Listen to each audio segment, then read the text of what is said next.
This is Nigeria. You want to know what's going on? Relax, I will tell you. Now, can a blind man lead another blind man? Bola Ahmed Tinubu. This is part of our discussion today. Stay with me. Let's begin our discussion with this video. Watch. There is no way Nigerians should consider voting Peter Obi because he does not have the acumen and the wherewithal to govern a nation at a time of crisis like this. Even when Baba Obasanjo released the letter, those attributes that he gave TVCF or something like that, and by the way, TVC is a television house of Masiwaju. Now, even when he gave those criteria, we followed on those issues. And on the evidence of all of the issues, Peter Obi cannot be said to be someone with a track record. Is it not the Peter Obi, when he was governing, that there were strikes in his government and he didn't bother? Is it not the Peter Obi that instead of focusing on infrastructure, he put the money of the state in a Fidelity Bank, the bank to which he was a chairman and a shareholder, conflict of interest?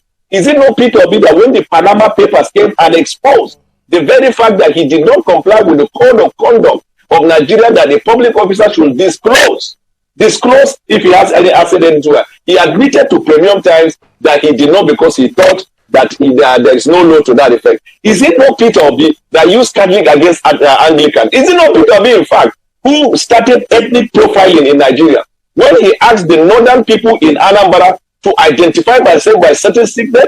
No governor in this country, in their wildest imagination, have done ethnic profiling. Is it not Peter Obi who failed to conduct local government elections and misappropriated the funding that is made for that? So where is the track record that Obasanjo was talking about? Where is the clear vision? Is it not the consumption to production philosophy is a rhetoric? He is the very opposite of that. He's one of the leading consumers, consumption economic driven business that he does in Nigeria. So where is he? He has been lying to people every day. I wear Marks and Spencer, I wear this. I met with Peter Obi in Louis Vuitton in Heathrow Terminal 5 in 2017. Peter Obi has a house in London, has a house in Abuja, has a house in South Africa, he has it in Lagos, allegedly in America.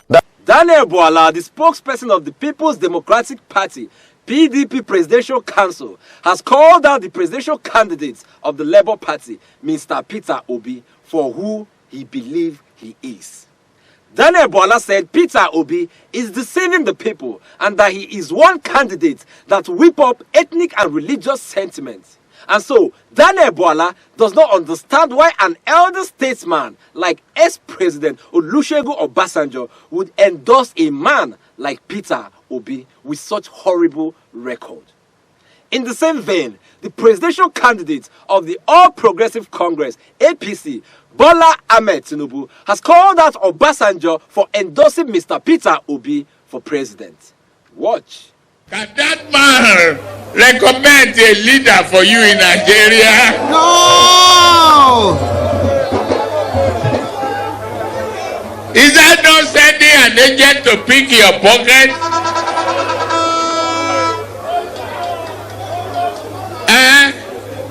A blind leading the blind. I'm sorry, I'm not insulting you medically impaired people. Or it don't go work.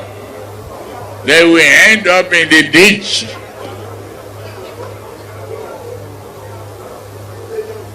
If I talk about Obasanjo and Obi, you think they are human beings together put. One who don't know the way cannot show the way. Tinubu called Obasanjo a blind man leading another blind man, and he has assured Obasanjo and Peter Obi that they both will fail. After Obasanjo endorsed Peter Obi, the spokesperson of the All Progressive Congress, APC, Festus Keyamo, said Peter Obi, with all his endorsements, is the biggest tool Bola Ahmed Tinubu have to win the presidential election. Daniel Bwala, the spokesperson of the PDP, disagree on this. Hear his reasons. Watch. Actually, Festus Keyamo, I was sent his video, and when I played it, I couldn't help but laugh because he was trying to use what we call reverse psychology.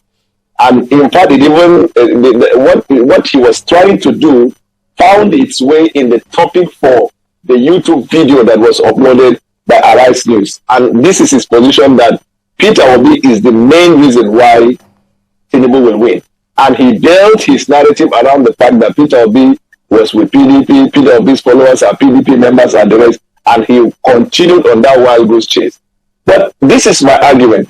Actually, Peter Obi is the reason why Atiku will win the election against APC. And this is the premise.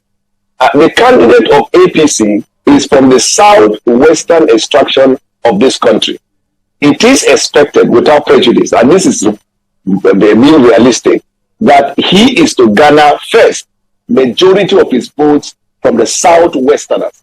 And then, depending on his capacity over the years in interacting and engaging with Nigerians, he will mop up other votes from the other parts of the country, because if you have to be a witness, you have to be a witness first in Jerusalem before Judea, Samaria, and the rest of the world. But now, I am a pastor of a Pentecostal church, and the founder of my church is from the southwest. The second in command is from the southwest, who called me personally and told me that when I was in APC, if I continue on that, the same faith ticket will mean that they are going to massively turn away from Tinubu. I discussed that while I was in APC with one of the key people. And this is what is happening over the years.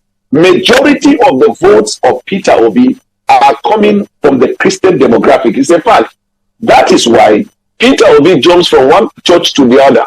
The church that is pro, the church that is against, in every Christian gathering, trying to mop up the sentimental vote that is coming from there. In Nigeria today, 80% of the founders of Pentecostal churches in Nigeria are from the southwest, and they are also leaders in some of the Orthodox churches, in fact, major Orthodox churches in Nigeria. If these people toe on the path of either Atiku or Peter Obi, the biggest loser is the candidate of All Progressives Congress, who comes from the southwest extraction.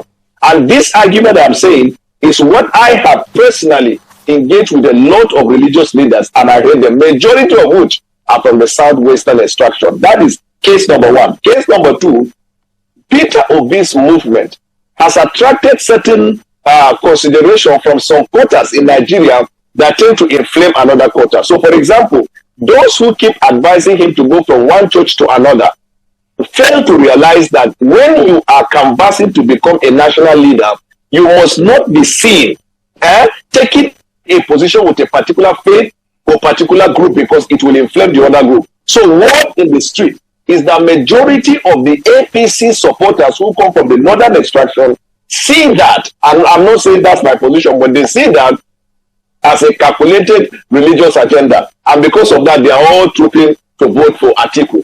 Daniel Bwala's argument is that both Peter Obi and Bola Ahmed Tinubu are coming from the same southern region of Nigeria, who are predominantly Christians. Tinubu is flying a Muslim ticket, which does not go down well with the Christian community in the south. Peter Obi is flying Christian-Muslim ticket, which is a balanced ticket, and so the Christian community in the south will go in for Peter Obi. Daniel Bwala said Tinubu has already been defeated at home, all thanks to Peter Obi, who has now made it easy for Atiku Abubakar, the presidential candidate of the PDP, to win effortlessly. Daniel Bwala believes Atiku, the presidential candidate of the PDP, is waxing strong in the north and he's winning big. Is Daniel Bwala forgetting that there is a Rabiu Kwankwaso in the same northern region with Atiku Abubakar? Someone should remind him. To end this discussion, let me show you how Nigerian politicians speak from both sides of their mouth. Watch. You left the APC because of Muslim tickets, which you feel was not good, was abhorrent, was not justice. Do you think it will be justice that after 8 years of President Muhammadu Buhari, power should remain in the north? That's my question to you. And the answer is very simple, sir. I left APC because of the Muslim ticket, because it does not contain diversity. But I left APC as a party. I did not dictate for the activities of PDP. When I joined PDP, I discovered that PDP is not a branch of APC. It's an independent political party with similar agenda to acquire power. And the Muslim ticket is not fair, but my conclusion is that PDP haven't followed the constitutional provision of their party and arrived at where they have arrived in. In any case, Buhari is not a member of PDP. You cannot make that application. Okay, so what you're saying, what the law we call inapplicable. Okay. Okay, so you're saying is after 8 years of power in the north, power should remain in the north, and that's fairness for you. Thank you so much, Daniel. No, don't let him go yet. Okay. You are not going yet. Daniel Bwala left the APC to the PDP because he said he believed in justice, equity, and fair play. And the APC Muslim presidential ticket does not reflect that. The same man that preaches justice, equity, and fair play is in support of a Fufude-speaking Fulani Northern Muslim to take over from another Fufude-speaking Fulani Northern Muslim to govern Nigeria for an unbroken period of 16 years. And the voice of Kenneth Okonkwo. Very impressive. In conclusion, please go get your PVC now. Collection will end on the 22nd of February. Be part of Nigeria Decide. I will see you on Monday. Happy weekend. Don't you think you're forgetting something? Yes, the subscription button. Click on it right now.